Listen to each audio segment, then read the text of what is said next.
ಎಲ್ಲರಿಗೂ ನಮಸ್ಕಾರ. ನೀವು ನೋಡ್ತಾ ಇದ್ದೀರಾ Sanjevani news. Yes, Bigg Boss ಒಂದು ವಾರ ಎಷ್ಟು ಬೇಗ ಕಳೆದು ಹೋಯ್ತಲ್ವಾ.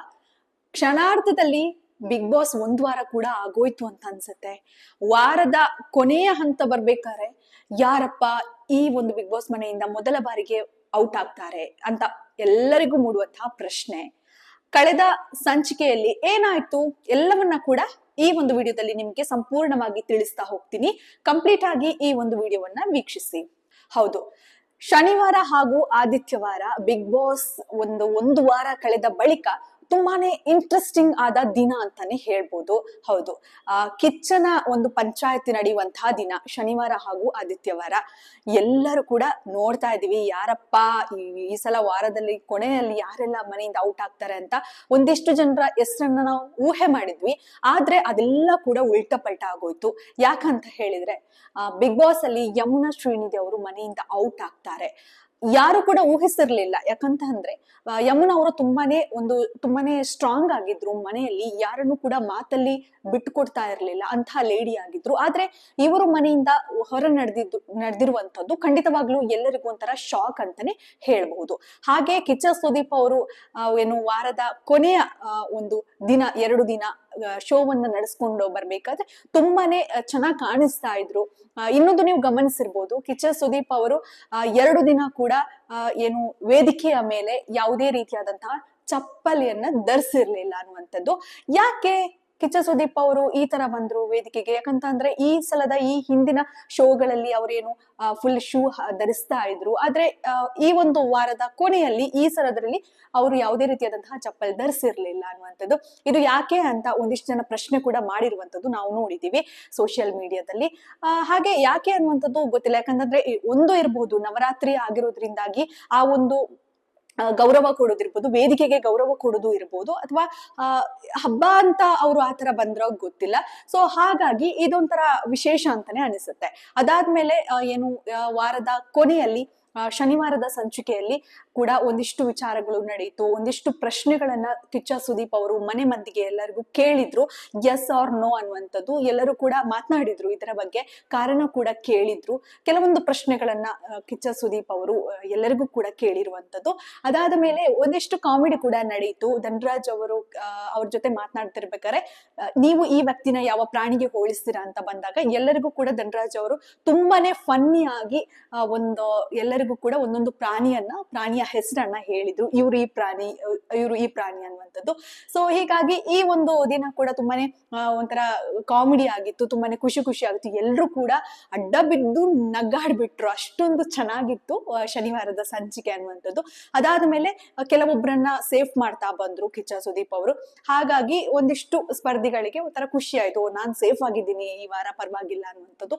ಅದಾದ ಮೇಲೆ ಸಂಡೇ ಎಪಿಸೋಡ್ ಅಲ್ಲಿ ಏನಾಯ್ತು ಅಂತ ಅಂದ್ರೆ ಒಂದಿಷ್ಟು ಅಂದ್ರೆ ಇನ್ನು ಕೆಲವೊಬ್ರು ಹೇಳ್ತಾರೆ, ಈ ವೀಕೆಂಡ್ ಅಲ್ಲಿ ಯಾಕೆ ಸ್ವರ್ಗದಲ್ಲಿರುವ ನಿವಾಸಿಗಳನ್ನ ಕೂರ್ಸಿದ್ದಾರೆ ಚೇರ್ ಮೇಲೆ, ನರಕದಲ್ಲಿರುವವರನ್ನ ಏನಕ್ಕೋಸ್ಕರ ನಿಲ್ಸ್ಬಿಟ್ಟಿದ್ದಾರೆ, ಅವ್ರಿಗೂ ಕೂಡ ಕೂರಿಸ್ಬೋದಿತ್ತು ಅಂತ ನನಗೂ ಅನ್ಸಿತ್ತು. ನನ್ನ ಒಪಿನಿಯನ್ ಬಗ್ಗೆ ಮಾತನಾಡೋದಾದ್ರೆ ನನಗೂ ಅನ್ಸಿತ್ತು. ಯಾಕಂತಂದ್ರೆ ಕಂಬಿ ಹಿಂದೆ ಪಾಪ ಅವ್ರು ನಿಂತ್ಕೊಂಡು ಹಂಗೆ ನರಕ ವಾಸಿಗಳು ನಿಂತ್ಕೊಂಡು ಪಾಪ ಕೇಳ್ತಾ ಇದ್ರು. ಅವ್ರಿಗೊಂದು ಕುಳಿತುಕೊಳ್ಳುವಂತಹ ಒಂದು ಅವಕಾಶನೇ ಇರ್ಲಿಲ್ಲ ಅಲ್ಲಿ. ಒಂದಿಷ್ಟು ಎಲ್ಲ ಕೊಡ್ಬೋದಿತ್ತು, ಅವರನ್ನು ಕೂಡ ಕೂರಿಸ್ಕೊಬೋದಿತ್ತು ಅಂತ ನನಗೂ ಅನ್ಸಿತ್ತು. ಸೊ ಸಾಮಾಜಿಕ ಜಾಲತಾಣಗಳಲ್ಲಿ ಕೂಡ ಕೆಲವೊಬ್ರು ಈ ಮಾತುಗಳನ್ನ ಕೂಡ ವ್ಯಕ್ತಪಡಿಸಿದ್ದಾರೆ, ಅವರನ್ನ ನಿಲ್ಲಿಸ್ಬಿಟ್ಟಿದ್ದಾರೆ ಅನ್ನುವಂಥದ್ದು. ಸೊ ಹಾಗಾಗಿ ಅದಾದ್ಮೇಲೆ ಎಲ್ರು ಕೂಡ ಚಂದ ರೆಡಿಯಾಗಿ ಕ್ಯಾಮ್ರಾ ಎದುರುಗಡೆ ಅಥವಾ ಕಿಚ್ಚ ಸುದೀಪ್ ಅವರ ಎದುರುಗಡೆ ಬಂದಿದ್ರು, ಚೆನ್ನಾಗಿ ಮಾತನಾಡಿದ್ರು ಕೂಡ ಅನ್ನುವಂಥದ್ದು. ಅದಾದ್ಮೇಲೆ ಸಂಡೇ ಎಪಿಸೋಡ್ ನಲ್ಲಿ ಇನ್ನು ಕೆಲವೊಬ್ಬರನ್ನ ಕಿಚ್ಚ ಸುದೀಪ್ ಅವರು ಸೇವ್ ಮಾಡಿದ್ರು ಅನ್ನುವಂಥದ್ದು. ಹಾಗಾಗಿ ಒಂದಿಷ್ಟು ಹುಮ್ಮಸ್ಸು ಬಂತು ಸ್ಪರ್ಧಿಗಳಲ್ಲಿ ಅನ್ನುವಂಥದ್ದು.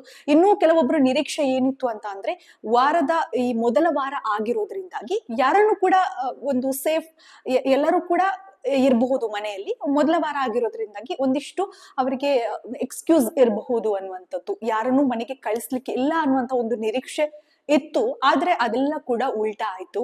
ಯಮುನಾ ಅವರು ಮನೆಯಿಂದ ಆಚೆ ಹೋಗ್ಬೇಕಾಯ್ತು ಅನ್ನುವಂಥದ್ದು ಒಂಥರ ಊಹಿಸ್ಲಿಕ್ಕೆ ಸಾಧ್ಯ ಇರಲಿಲ್ಲ. ಹಾಗೆ ಸಂಡೇ ಎಪಿಸೋಡ್ ಅಲ್ಲಿ ಒಂದು ವಿಚಾರ ನಡೆಯಿತು. ಕ್ಯಾಪ್ಟನ್ ಹಂಸ ಆಗಿರೋದ್ರಿಂದಾಗಿ ಅವರಿಗೆ ಒಂದು ಕಿಚ್ಚ ಸುದೀಪ್ ಅವರು ಒಂದು ರೀತಿಯಾಗಿ ಅವರಿಗೆ ಅವರ ಒಂದು ಮಾತಲ್ಲಿ ಅಥವಾ ಅವರು ಯಾರನ್ನ ಸೆಲೆಕ್ಟ್ ಮಾಡ್ತಾರೆ ನರಕದಿಂದ ಅವರು ಸ್ವರ್ಗಕ್ಕೆ ಬರ್ಬೋದಿತ್ತು.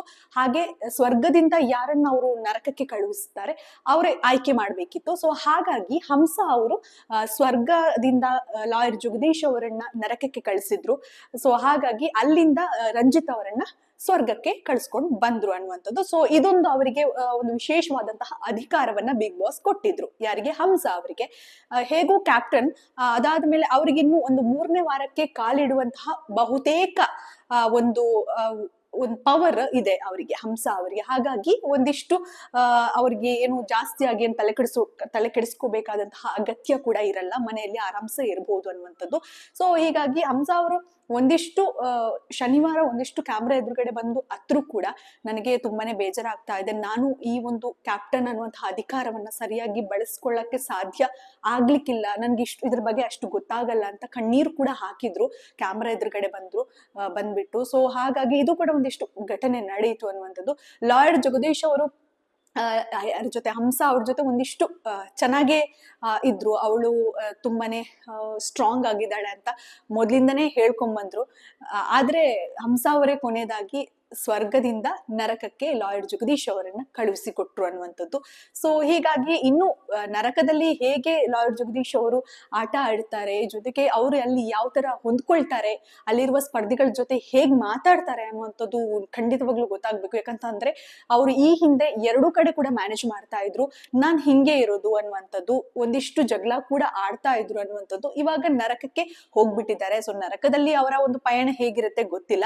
ಜೊತೆಗೆ ಅವರ ವಿಚಾರವಾಗಿ ಒಂದು ಸಿನಿಮಾ ತರನು ಒಂದಿಷ್ಟು ವಿಡಿಯೋ ಕೂಡ ಮಾಡಲಾಯಿತು ಬಿಗ್ ಬಾಸ್ ಟೀಮ್. ಅದು ಕೂಡ ತುಂಬಾನೇ ಕಾಮಿಡಿ ಆಗಿತ್ತು. ಎಲ್ಲರೂ ಕೂಡ ಅದನ್ನ ನೋಡಿ ನಕ್ಕು ಬಿಟ್ರು.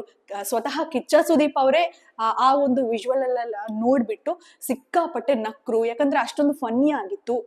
ಈ ಲಾಯರ್ ಜಗದೀಶ್ ಅವರು 1 ವಾರದಲ್ಲಿ ಯಾವ ರೀತಿ ಮನೆಯಲ್ಲಿದ್ರು, ಎಷ್ಟೆಲ್ಲ ಕಿರಿಕ್ ಮಾಡಿದ್ರು, ಎಷ್ಟೆಲ್ಲ ವಾಗ್ವಾದವನ್ನ ಮಾಡಿದ್ರು, ಎಲ್ಲವನ್ನ ಕೂಡ ಅವರು ಒಂದು ವಿಜುವಲ್ ಮೂಲಕ ತೋರಿಸಿದ್ರು. ಎಲ್ಲರಿಗೂ ಕೂಡ ಆಶ್ಚರ್ಯ ಕೂಡ ಆಯ್ತು ಅನ್ನುವಂಥದ್ದು.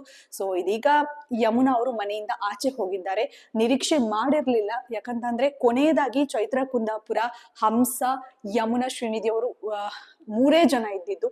ಸೊ ಹಾಗಾಗಿ ಬಿಗ್ ಬಾಸ್ ಅವರಿಬ್ಬರನ್ನ ಸೇಫ್ ಮಾಡಿ ಯಮುನಾ ಅವರನ್ನ ಮನೆಯಿಂದ ಆಚೆ ಕಳಿಸುವಂತಹ ನಿರ್ಧಾರವನ್ನ ಮಾಡಿದ್ದಾರೆ ಅನ್ನುವಂಥದ್ದು. ಸೊ ಹೀಗಾಗಿ ಮನೆಯಿಂದ ಆಚೆ ಹೋಗ್ಬೇಕಾದ್ರೆ ಯಮುನಾ ಅವರು ಐಶ್ವರ್ಯ ಅವರನ್ನ ತಬ್ಕೊಂಡು ಹತ್ರು. ಯಾಕಂತಂದ್ರೆ ಐಶ್ವರ್ಯಗೆ ಸಿಕ್ಕಾಪಟ್ಟೆ ಎಮೋಷನಲ್ ಆಗಿ ಕನೆಕ್ಟ್ ಆಗಿದ್ರು ಯಮುನಾ ಶ್ರೀನಿಧಿ ಅವರು. ಸೊ ಹೀಗಾಗಿ ಮನೆಯಿಂದ ಆಚೆ ಬರ್ಬೇಕಾದ್ರೆ ಐಶ್ವರ್ಯ ಅವರು ಕಣ್ಣಲ್ಲಿ ನೀರು ಬಂತು ಅನ್ನುವಂಥದ್ದು, ಮಿಸ್ ಯು ಅಂತ ಹೇಳಿದ್ರು. ಸೊ ಹೀಗಾಗಿ ಒಂದಿಷ್ಟು ವಿಚಾರಗಳು ಅನ್ನುವಂಥದ್ದು ಮನೆಯಿಂದ ಆಚೆ ಬರ್ಬೇಕಾಯ್ತು. ಮನೆಯಿಂದ ಆಚೆ ಬಂದ್ಮೇಲೆ ಕಿಚ್ಚ ಸುದೀಪ್ ಅವರು ವೇದಿಕೆಯಲ್ಲಿ ಈ ಎಲಿಮಿನೇಟ್ ಆದಂತಹ ಸ್ಪರ್ಧಿಯ ಜೊತೆ ಮಾತನಾಡ್ಬಿಟ್ಟು ಕೇಳಿದಾಗ, ಈ ನೆಕ್ಸ್ಟ್ ವಾರ ಯಾರ ಮನೆಯಿಂದ ಹೋಗ್ಬೋದು ಅಂತ ಒಂದು ಪ್ರಶ್ನೆಯನ್ನ ಕೇಳಿದಾಗ ಮೋಕ್ಷಿತಾ ಪೈ ಹಾಗೂ ಇನ್ನೊಬ್ಬರ ಹೆಸರನ್ನ ಕೂಡ ಹೇಳ್ತಾರೆ, ಯಾರೋ ಮಾನುಷ ರೈ ಅನ್ನುವಂಥದ್ದು ವಿಚಾರವನ್ನ ಕೂಡ ಹೇಳ್ತಾರೆ. ಅವರಲ್ಲಿ ಯಾರಾದ್ರೂ ಆಚೆ ಬರಬಹುದು ಅನ್ನುವಂಥದ್ದನ್ನ ಕೂಡ ಹೇಳಿದ್ದಾರೆ. ಗೊತ್ತಿಲ್ಲ ಮುಂದಿನ ವಾರ ಯಾರು ವೇದಿಕೆಯಲ್ಲಿ ಇರ್ತಾರೆ, ಇವರ ಸ್ಥಳದಲ್ಲಿ ಯಾರು ಇರ್ತಾರೆ ಅಂತ ಖಂಡಿತವಾಗ್ಲೂ ಗೊತ್ತಿಲ್ಲ. ಆದ್ರೆ ಇವರು ಈ ಒಂದು ವ್ಯಕ್ತಿಗಳ ಹೆಸರನ್ನ ಹೇಳಿರುವಂತದ್ದು. ಸೊ ಹಾಗಾಗಿ ಟಾಪ್ ಅಲ್ಲಿ ಯಾರು ಇರ್ಬೋದು ಅನ್ನುವಂಥದ್ದು, ಫೈನಲ್ ತನಕ ಯಾರು ಬರ್ಬೋದು ಅನ್ನುವಂತಹ ನಿರೀಕ್ಷೆಯನ್ನ ಯಾರು ಕಿಚ್ಚ ಸುದೀಪ್ ಅವರು ಯಮುನಾ ಅವ್ರ ಜೊತೆ ಕೇಳಿದಾಗ ಯಮುನಾ ಅವರು ಹೇಳಿದ್ರು ಶಿಶಿರ್ ಅವರು ಇರ್ತಾರೆ, ತ್ರಿವಿಕ್ರಮ್ ಅವರು ಇರ್ತಾರೆ ಅನ್ನುವಂಥದ್ದು. ಇವರಲ್ಲಿ ಯಾರಾದ್ರೂ ಖಂಡಿತವಾಗ್ಲೂ ಫೈನಲ್ ಇಡ್ತಾರೆ ಅನ್ನುವಂತ ವಿಚಾರವನ್ನ ಹೇಳಿದ್ರು. ಇನ್ನು ಅನ್ಸುತ್ತೆ ಯಮುನಾ ಅವರು ತುಂಬಾನೇ ಸ್ಟ್ರಾಂಗ್ ಇದ್ರು, ಯಾಕೆ ಈ ವಾರ ಮನೆಯಿಂದ ಆಚೆ ಬಂದ್ರು ಅನ್ನುವಂಥದ್ದು, ಅಂತ ಸ್ಟ್ರಾಂಗ್ ಸ್ಪರ್ಧಿಯನ್ನ ಯಾಕೆ ಮನೆಯಲ್ಲಿ ಉಳಿಸ್ಕೊಳ್ಳಿಲ್ಲ ಅನ್ನುವಂತ ಒಂದು ಪ್ರಶ್ನೆ ಕೂಡ ಕಾಡುತ್ತೆ. ಯಾಕಂತಂದ್ರೆ ಸಾಮಾನ್ಯವಾಗಿ ಸಾಕಷ್ಟು ಜನ ಹೇಳ್ತಿದ್ದಂತಹ ಮಾತು ಏನಪ್ಪಾ ಅಂತಂದ್ರೆ ಲಾರ್ಡ್ ಜಗದೀಶ್ ಅವರು ಮನೆಯಿಂದ ಆಚೆ ಹೋಗ್ಬೇಕಿತ್ತು ಅನ್ನುವಂಥದ್ದು. ಆದ್ರೆ ಇಲ್ಲಿ ನಮ್ಮ ಊಹೆ ಎಲ್ಲ ತಪ್ಪಾಗಿ ಹೋಗಿದೆ. ಸೊ ಹಾಗಾಗಿ ತಪ್ಪು ಅನ್ನೋದಕ್ಕಿಂತ ನಮ್ಮ ಊಹೆ ಅಷ್ಟು ಸೂಕ್ತವಂತ ಅಂತ ಅನ್ಸಿಲ್ಲ. ಸೊ ಹಾಗಾಗಿ ಮನೆಯಿಂದ ಯಮುನಾ ಅವರು ಬಂದ್ರು ಅನ್ನುವಂಥದ್ದು. ಸೊ ಹೀಗಾಗಿ ಒಂದು ವಾರದ ಈ ಒಂದು ಆಟಕ್ಕೆ ಯಮುನಾ ಶ್ರೀನಿಧಿ ಅವರಿಗೆ 1 ಲಕ್ಷ ರೂಪಾಯಿಯ ಚೆಕ್ ಅನ್ನ ನೀಡಲಾಯಿತು ಅನ್ನುವಂಥದ್ದು. ಸೊ ಇದನ್ನ ತಗೊಂಡು ಯಮುನಾ ಅವರು ವೇದಿಕೆಯಿಂದ ಹೊರನಡೆದಿದ್ದಾರೆ ಅನ್ನುವಂಥದ್ದು. ಸೊ ಇದರ ಬಗ್ಗೆ ನಿಮ್ಮ ಅನಿಸಿಕೆ ಅಭಿಪ್ರಾಯಗಳನ್ನ ನೀವು ನಮಗೆ ಮುಕ್ತವಾಗಿ ಕಮೆಂಟ್ ಮೂಲಕ ತಿಳಿಸಬಹುದು. ಇದೇ ರೀತಿಯಾದಂತಹ ಬಿಗ್ ಬಾಸ್ ಅಪ್ಡೇಟ್ಗಳಿಗಾಗಿ ವೀಕ್ಷಿಸಿ ಸಂಜೆವಾಣಿ.